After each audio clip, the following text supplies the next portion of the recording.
Hi, I'm Jo Martin, the founder of One of Many, and today I wanted to share with you a distinction which, when I embraced it in my own coaching and consulting practice many years ago, made a huge difference to me.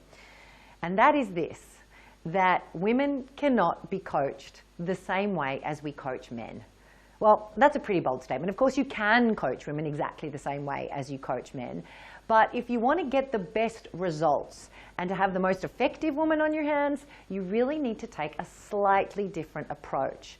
And I'll tell you why.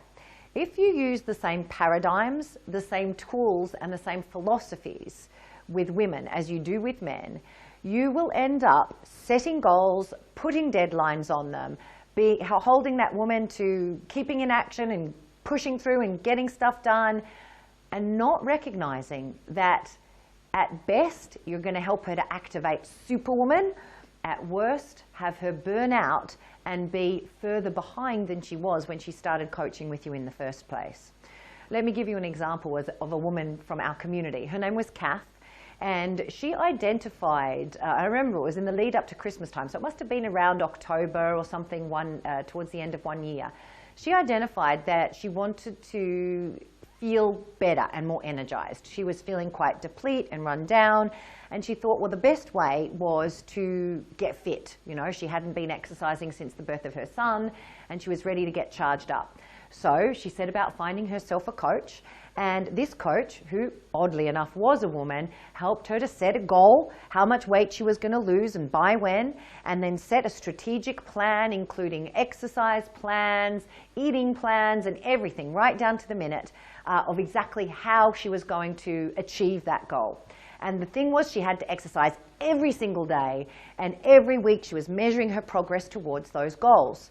Now, you might think that, well, isn't that the way that as a coach we're supposed to help someone achieve a goal? Do you know what? Kath did end up losing the weight she wanted to lose, and she did feel slightly better for a short period of time. But by the end of the new year, she had collapsed in a heap, and her energy was lower than it had been at the start of the program.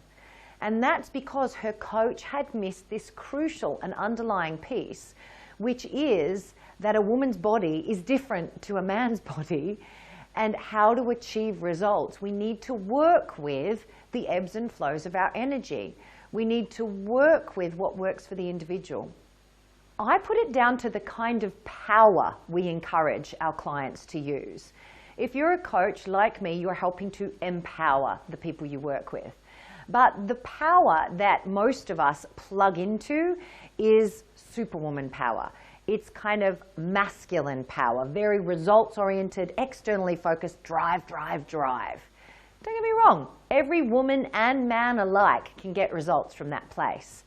But every woman, and quite frankly, man alike, if we stay in that power for too long, we'll burn ourselves out. What I'm talking about here is choosing the right kind of power for the machinery we have. Let's think of it this way. If I were to buy a hairdryer in the United States, that hairdryer would function best at 110 volts, right? And I plug it in 110 volts, it dries my hair, that's great. If I bring it over here to where I live in the UK and I plug it in here, it's 230 volts coming out of the wall. That hairdryer is going to burn out. It's going to explode, it's going to frazzle, it's not going to work anymore. It's the same thing. It's not like any type of power is better than another. It's just that what is best for the machinery we have.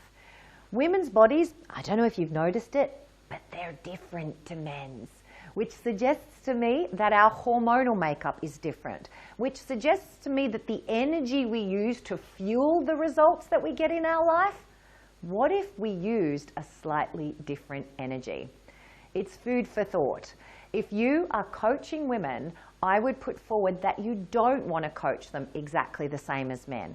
Try to embrace and start utilizing the natural strengths and advantages that woman brings into the coaching relationship and see what magic you can co-create.